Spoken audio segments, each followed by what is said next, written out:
lại đuổi hào hào mà đi nhung ឥឡូវនេះម៉ោង 4 កន្លះកំពុងតែឈរចាំនៅខាងក្រោមហើយយើងបានជិះដំណើរមក 7 ដើម្បីទិញកាហ្វេនិងនំប៉័ងដោយសារតែខ្លាចអង្គុយចាំយូរហើយហេវខ្ញុំបានកំង hot latte មួយកែវធំអត់មាននំប៉័ងញ៉ាំទេនេះដល់នេះក្រសាំងហើយក៏បានដើររកអីញ៉ាំជាអាហារសម្រន់ខ្ញុំបានទិញនំប៉័ងហើយនិងគ្រាប់ធញ្ញជាតិរកកន្លែងចតឡានឡើងវិលដែរហ្នឹងនៅពេលដែលចតឡានហើយយើងក៏បានដើរពីកន្លែងចតឡានចូលទៅក្នុងទីលានអង្គរ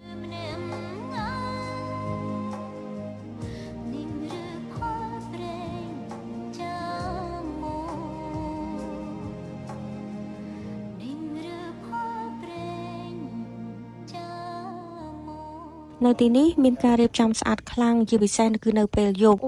កាលពីល្ងាចម្សិលមិញខ្ញុំបានជិះកាត់ម្ដងហើយប៉ុន្តែឥឡូវនេះគឺបានឃើញនៅពេលងងឹតគឺស្អាតខ្លាំងមែនតើ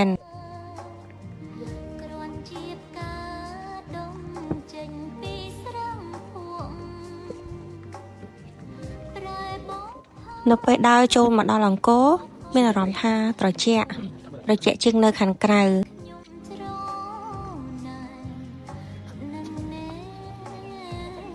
ឥឡូវនេះយើងបានចូលមកដល់ទីធ្លាអង្គរហើយក៏បានដើររកកន្លែងណាអង្គុយដើម្បីឲ្យឃើញកំពូល5ហើយនៅខាងព្រះអាទិត្យរះដែរ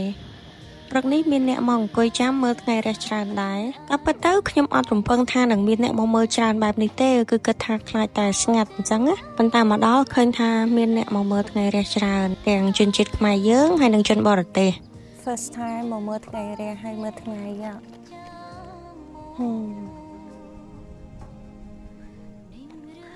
ណាថ្ងៃ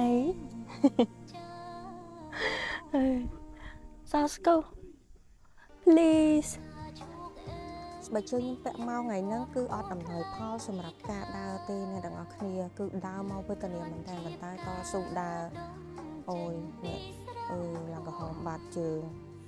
ហើយកែងវារៀងហឹងមកដើររហូតដល់ល្បិចស្បែកជើងចេញពីជើងរហូត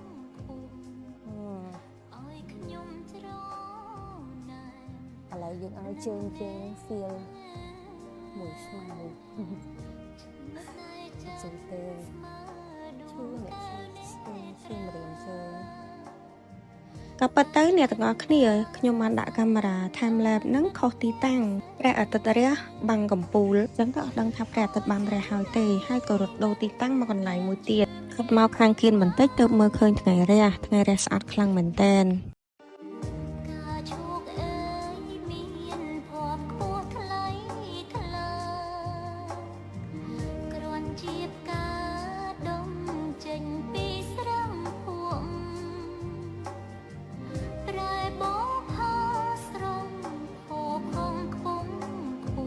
បន្ទាប់ពីបានមើលថ្ងៃរះហើយពួកយើងក៏បានដើរជុំវិញអង្គរបន្តិចមុននឹងត្រឡប់ទៅវិញក៏ពិតទៅថ្ងៃនេះមិនមែនជាថ្ងៃចុងសប្តាហ៍ទេប៉ុន្តែមានភ្ញៀវទេសចរមកទស្សនាច្រើនណាមួយជាថ្ងៃមុនចូលឆ្នាំអញ្ចឹងហើយអ្នកខ្លះគាត់ក៏បានដើរលេងមុនចូលឆ្នាំដោយសារតែគិតថាថ្ងៃអង្គរសង្ក្រាន្តអាចនឹងមានមនុស្សច្រើនពិបាកដើរលេងពិបាកទស្សនា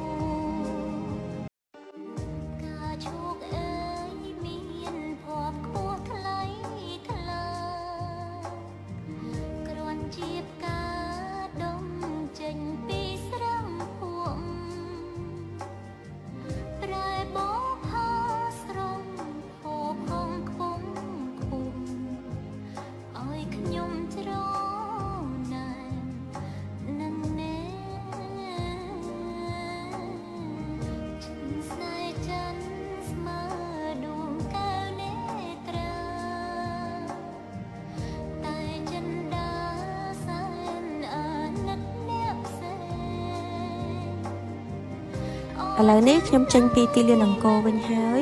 យើងបានដើរកាត់កន្លែងដែលគេរៀបចំសម្រាប់អង្គរសង្ក្រាន្តច្រើនខ្លាំងសង្ឃឹមថាអ្នកទាំងអស់គ្នានឹងសប្បាយរីករាយជាមួយនឹងព្រឹត្តិការណ៍អង្គរសង្ក្រាន្តសង្ឃឹមថាថ្ងៃណាមួយយើងនឹងបានមើលថ្ងៃរះនៅអង្គរជាមួយគ្នាជួបគ្នានៅវីដេអូក្រោយបាយបាយ